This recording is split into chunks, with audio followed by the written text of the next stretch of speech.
రెండవ సమూయేలు గ్రంథము 16వ అధ్యాయము. దావీదు కొండ శిఖరము అవతల కొంచెము దూరము వెళ్ళిన తరువాత మెఫీబోషెతు సేవకుడైన సీబా గంతలు కట్టిన 2 గాడిదలను తీసుకుని వచ్చెను. 200 రొట్టెలను, 100 ద్రాక్ష గెలలను, 100 అంజూరపు అడలను, ద్రాక్షారసపు తిత్తి ఒకటియు వాటి మీద వేసియుండెను.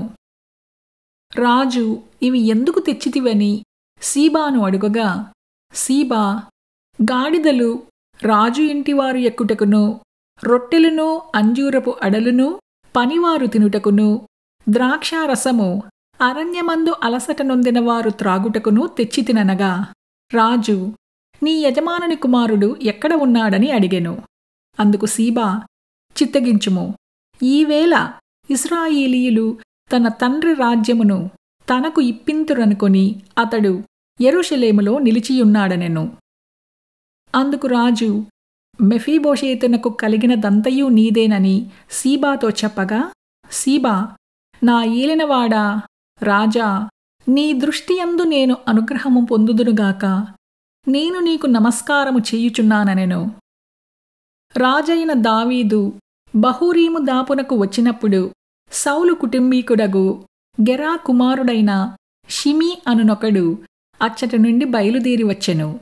అతడు వెంట నడుచుచు దావీదును శపించుచు, జనులందరూ బలాఢ్యులందరూ దావీదు ఇరుపార్శ్వముల ఉండగా రాజైన దావీదు మీదను అతని సేవకులందరి మీదను రాళ్ళు రువ్వుచూ వచ్చెను. ఈ షిమీ, నరహంతకుడా, దుర్మార్గుడా, చీపో చీపో, నీవేలవలనని నీవు వెళ్ళగొట్టిన సౌలు ఇంటి వారి హత్యను యెహోవా నీమీదికి రప్పించి, యెహోవా నీ కుమారుడైన అబ్షాలోము చేతికి రాజ్యమును అప్పగించియున్నాడు.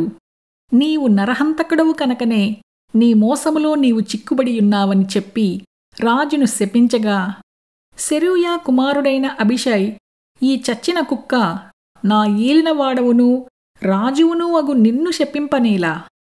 నీ చిత్తమైతే నేను వానిని చేరబోయి వాని తల ఛేదించి వచ్చెదననెను. అందుకు రాజు, సెరూయా కుమారులారా, మీకును నాకును ఏమి పొందు? వానిని శపింపనీయుడి.